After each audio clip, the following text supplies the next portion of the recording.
இன்று ஒரு சட்ட தகவல்.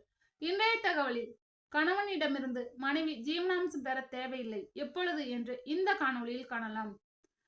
குற்றவியல் நடைமுறை சட்டம் செக்ஷன் 125 சப்கிளாஸ் 1A படி மனைவியானவர் தன்னைத்தானே பராமரித்துக் கொள்ள முடியாத நிலையில் அவர் கணவனிடமிருந்து ஜீவனாம்சம் பெறலாம்.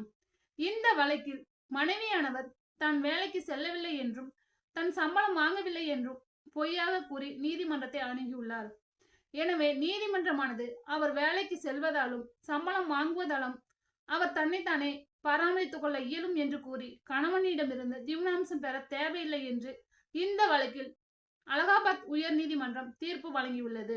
Ankit Saha versus state of UP revision petition, criminal revision petition number 2487/24 என்ற வழக்கில் தீர்ப்பு சொல்லியுள்ளது.